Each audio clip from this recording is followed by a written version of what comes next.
Hi everybody! I have been meaning for a long time now to make a video about my routine for when I got my period on the Appalachian Trail, but I never seem to get around to it.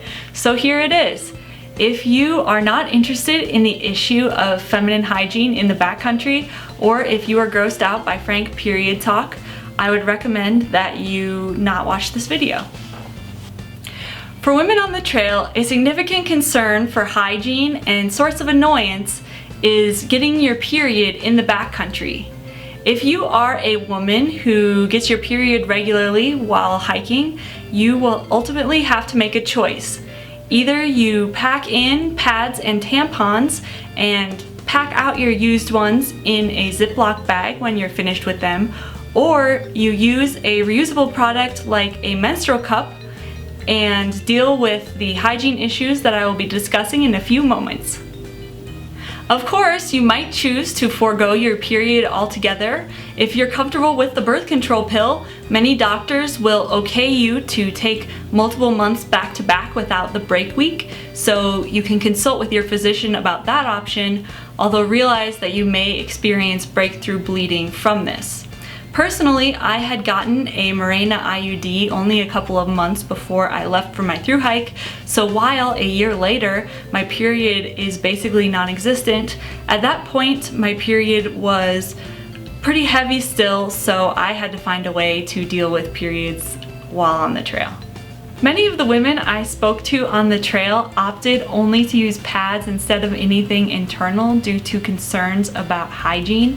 However, I really dislike how pads feel when exercising all day, so I opted to use a menstrual cup.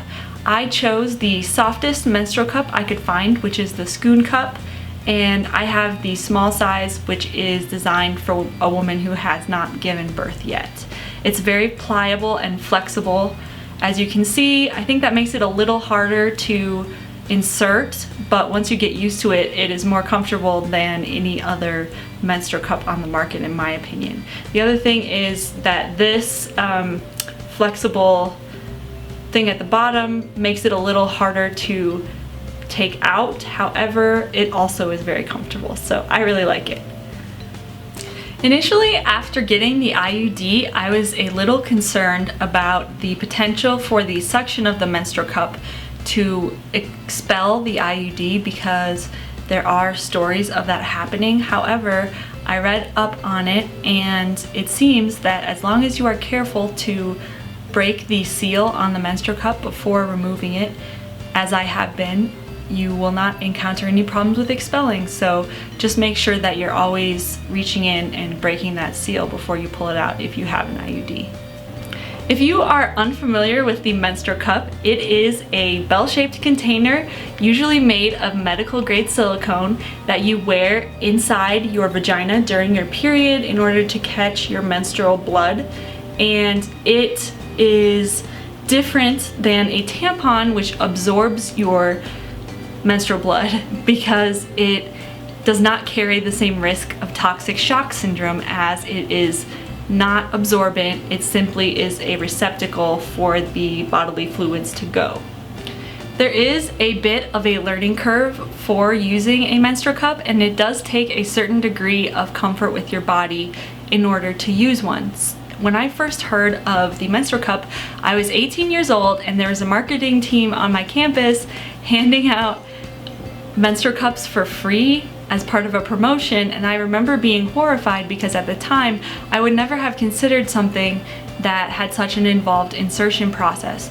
I totally understand that this product will not be for everyone, and for that reason I would recommend also practicing before you head out on your backpacking trip with your menstrual cup, because you do not want to be in the woods trying to get used to using it for the first time. It takes some practice. However, if you are willing to practice insertion at first and you are not squeamish about your own bodily functions, I highly recommend it because it is so much more comfortable than a pad or a tampon. It is the most similar thing to not having your period that you can experience while on your period, and it has the additional benefit of being more cost effective and sustainable because it is a reusable item, unlike the typical pad or tampon, which is disposed of after a single use. It can be used for years. There are several things to mention about hygiene and menstrual cups on the Appalachian Trail. First, while the Appalachian Trail has many privies, I preferred to avoid using privies to change my menstrual cup for hygienic reasons. I was always very careful to use hand sanitizer before and after each change, or if a bathroom was available and clean water was available, to wash my hands thoroughly before and after each change, just to minimize hygiene risks. Because the menstrual cup is also a hygiene issue for other people as well, I was careful to dig the recommended 6 to 8 inch cat hole as if I was pooping for each time I changed the cup. Leave No Trace guidelines direct you typically to leave 200 feet between your cat hole and any trail, body of water, or campsite, but I preferred to be even more careful with that and try to stay as far away as possible, especially from campsites, due to the stereotype of the menstrual blood attracting wildlife more readily than pretty much anything else. Second, if you've ever cleaned your menstrual cup, you are probably aware that it can be messier than is ideal. I had several ways to deal with this.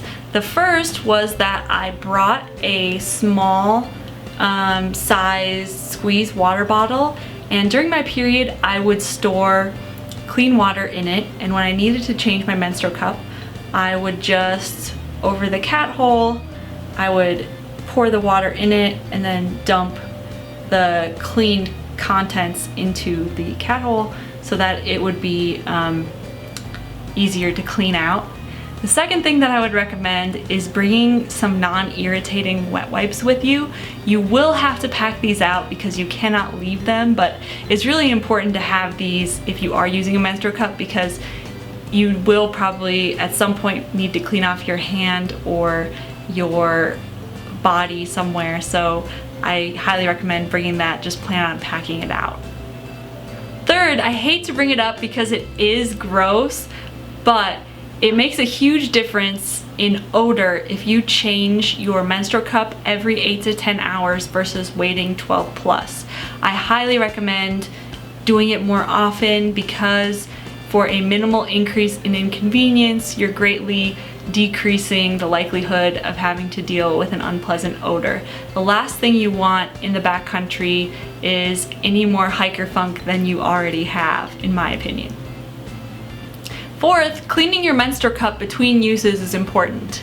Since you can typically be in town on the Appalachian Trail every 3 to 5 days or so, you shouldn't have to worry about having to wait too long to clean your cup after your period has ended. However, I recommend, if you are very concerned and want to carry something into the backcountry, there are these wipes that Lunette has that are specifically designed to clean menstrual cups on the go, and you can find those on Amazon. Many cup manufacturers recommend boiling your menstrual cup in between uses. However, I only had access to my camp stove while on the Appalachian Trail, and I thought that boiling my menstrual cup in a very small space that I used to prepare my food seemed gross. So instead, whenever I got to town, I would wash it thoroughly with non-irritating soap and water, hot water, and I also, in order to minimize odor and ensure cleanness, soaked it overnight, typically in a 3 parts water to 1 part white vinegar solution. However, I recently discovered that Diva Cup does not recommend that people using cups soak the cup in vinegar, so I don't know, you can just take that with a grain of salt, but it worked for me. If you decide not to go for the menstrual cup and are going to use pads or tampons instead, I highly recommend double bagging them or making sure that your bag is sealed with duct tape at the top, just to prevent any accidents from happening. Whatever you do decide, you will become accustomed to hiking with your period relatively quickly if you're doing a through hike. It is not that hard, it's unpleasant, but it should not prevent you from going into the woods or enjoying your time while hiking. If you have any specific medical concerns about things that could stop your period, like an IUD or continuous birth control, or if you want to talk to a doctor about the menstrual cup, I highly recommend just consulting with your physician, and they'll be able to point you in the right direction. I would love to hear your thoughts on this video if you found it helpful, and your thoughts on experiencing your period in the backcountry if you are a woman. I will see you next time, and thank you for watching. Have a nice day.